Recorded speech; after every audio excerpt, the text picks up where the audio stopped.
C'est une très grande satisfaction puisque cette marche a plusieurs volontés, les valeurs du sport, la santé, maîtriser notre environnement puisque ce sont donc des parcours dans la nature.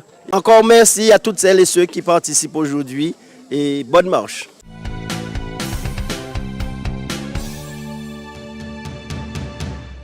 Avec ce bâtonnet que nous avons, mais sans électricité, on ne peut pas vous diagnostiquer.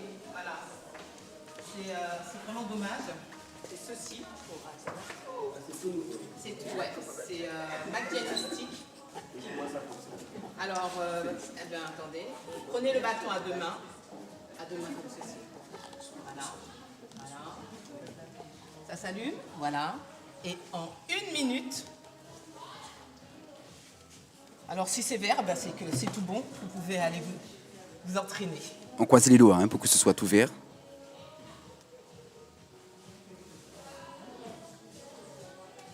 C'est à quoi? Pour l'instant c'est orange. Oui. 1 minute. Mesdames, Messieurs, nous sommes sur le stand de Nathalie Sello en direct. Le président Losbar se prête à une détection AVC en direct. Nathalie Sello, présidente d'Émergence Secourisme, donne la possibilité évidemment aux participants de pouvoir tester le risque cardiovasculaire à partir d'un procédé mis en place, rare en Guadeloupe d'ailleurs. Et d'ici quelques minutes, le président Losbar sera fixé sur l'état de ses artères. Il garde le silence, bien concentré, et cet appareil, évidemment, prend les mesures qu'il faut pour pouvoir permettre... Fantastique. Génial, et c'est ouvert. Mais le président le savait déjà.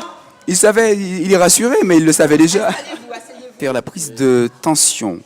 Et on vous invite, chers amis, à le faire, où que vous soyez régulièrement. Faites cette prise de tension pour être rassuré. On prête vraiment une attention particulière à la prévention, que ce soit de les maladies cardiovasculaires ou contre le cancer. La prévention reste véritablement, Nathalie, un élément capital. Voilà. Il faut savoir que le risque d'hypertension est une des causes principales du risque d'AVC. Et donc il est important... parce que beaucoup de personnes ne savent pas qu'elles font de la tension, elles se plaignent de vertige, mais elles se disent, bon, j'ai l'habitude, ça va aller. Et on peut se retrouver avec des situations compliquées, parce qu'on peut faire un AVC ou on peut, on ne sait pas si on développe une situation de cancer également. Donc oui, il est important de se faire contrôler, de voir son médecin traitant au moins une fois par an. Les complications liées au risque cardiovasculaire sont multiples et c'est ça le pire justement. C'est qu'on peut avoir évidemment des complications artérielles, on peut aussi avoir des complications rénales. Les risques sont vraiment multiples. Mais c'est une belle tension, 13,8. 13,8, oui, mais c'est une tension de jeune fille. Vous faites une tension généralement... oui, c'est correct. Très belle tension. C'est correct. C'est correct. Avec un pouls à 92. Quand même, après la marche, ça ira mieux. Exactement. Alors, on va s'échauffer parce que pour faire la randonnée de ces 5 km, il faut avoir un bon échauffement. À tout à l'heure, Président.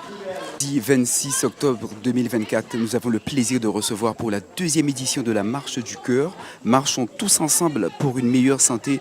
Tous nos amis sportifs de la communauté d'agglomération du Nord-Bas-Terre, tous ceux qui aiment le sport, tous ceux qui aiment leur région, tous ceux qui aiment leur territoire, mais qui, avec cette marche, ont décidé également de prendre part pour une cause noble, cette lutte contre le cancer. La communauté d'agglomération du Nord-Bas-Terre, en lien avec le conseil départemental, avec la ville de Petit-Bot et la Ligue contre le cancer, invite sa population à vivre ce moment-là comme un jour de lutte contre les maladies, contre les cancers. Et le président Guy Losbar, qui est à mes côtés, tenait absolument à ce qu'il y ait vraiment une synergie entre les collectivités et également la Ligue contre le cancer pour montrer évidemment son implication dans ce combat-là. Monsieur le Président, comment allez-vous? Déjà bonjour. Donc comment je vais? Ça va. Maintenant c'est devenu une tradition, les marches de la CNBT. Et ce qui est bien, c'est qu'en fonction donc, des thèmes, des thématiques, nous pouvons associer, mettre notre image, notre contribution.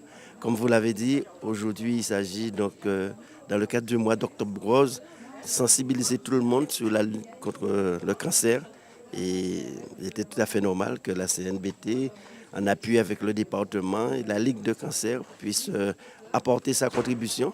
Donc c'est pour cela qu'au-delà d'une organisation, moi-même en tant que marcheur aujourd'hui, je tenais à être présent et effectuer le parcours pour bien montrer cette détermination, puisque nous le savons, les dégâts que cause le cancer, nous sommes tous plus ou moins concernés par le cancer. On est tous un parent, un frère, un proche de la famille, ou ne serait-ce qu'un voisin qui est victime donc, du cancer. Donc voilà, donc c'était tout à fait normal. Moi-même, j'ai mon père qui est décédé du cancer, mon oncle qui est décédé du cancer, et d'autres membres de ma famille qui ont connu cela.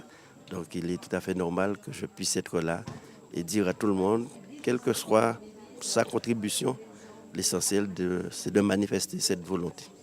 Absolument, Président. Au-delà de l'aspect sportif, il y a également, et cela vous est cher, l'aspect cohésion, l'aspect vivre ensemble. Sur ce territoire de haute qualité environnementale, vous tenez à ce que la nature soit mise en valeur, que tous les habitants s'approprient leur territoire. C'est important et vous le dites à chaque édition. Oui, effectivement, nos marches traduisent plusieurs images, plusieurs ambitions. Déjà l'ambition sportive, que nous puissions pratiquer du sport, puisqu'on sait que le sport, c'est la santé. Ce sont donc des valeurs qui nous sont chères. Mais au-delà donc du sport, des valeurs du sport, il y a cette cohésion, parce que nous sommes un territoire constitué de 6 communes, et c'est l'occasion pour permettre aux Lamantinois, aux petits bourgeois, ainsi les habitants du Déhé, de Pointe-Noire, de Sainte-Rose, de Goyave, de pouvoir se retrouver dans l'effort, dans une convivialité. La marche aussi a un message sur le plan environnemental. Nous savons comment notre nature est belle et cette nécessité de la préserver. Donc c'est pour cela qu'à chaque fois, nous avons un parcours bien déterminé et qui met en relief, qui met en avant, qui met l'accent sur cette qualité environnementale, ce trésor que nous avons au niveau donc, du Nord Basse-Terre, que nous devons valoriser, mais que nous devons surtout chérir. Donc la marche aussi, c'est la cohésion, parce que nous avons nos aînés et il y a toujours les tout jeunes qui sont présents. Donc vous voyez plusieurs messages, une ambition, je dirais, non pas triple, quadruple. En tout cas, c'est cette volonté. Et ma plus grande satisfaction, c'est que depuis l'an dernier, nous avions initié ces marches. Nous avons pu faire une marche sur chaque commune. Et chaque fois, c'est le même engouement qui est grandissant. Donc encore aujourd'hui, je crois qu'il y a plus de 200 inscrits. Donc c'est une très grande satisfaction. Cette marche est encadrée par des professionnels, notamment Tambourando, José Losbar, qui est vraiment l'un des fers de lance du trail en Guadeloupe. Et c'est l'occasion pour vous, justement, d'être au plus près des administrés, parce que vous la faites, cette marche également. Vous en êtes à votre énième, là, sur cette édition. Oui, énième. Peut-être que c'est juste des questions d'agenda pour celles que j'ai ratées.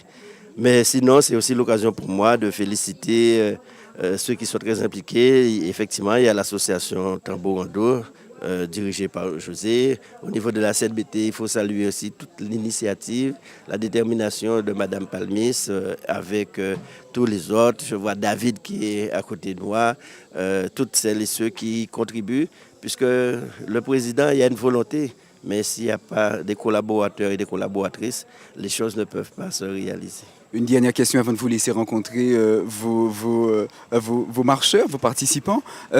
Marche intergénérationnelle, je crois qu'elle n'a jamais aussi bien porté son nom parce que le CCAS de Petit-Bourg, notamment pour cette deuxième édition, c'était le cas pour la première, accompagne tout un bus de personnes seniors. Et là, c'est vraiment un plaisir de les voir arriver en tenue de sport et prêts à braver le circuit.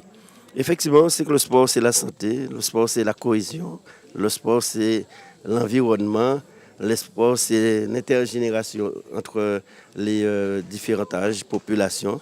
Et le sport, c'est surtout être aujourd'hui à Petit-Bourg, sur le territoire du Nord Basse-Terre, pour qu'on puisse bien marcher et profiter donc de notre nature.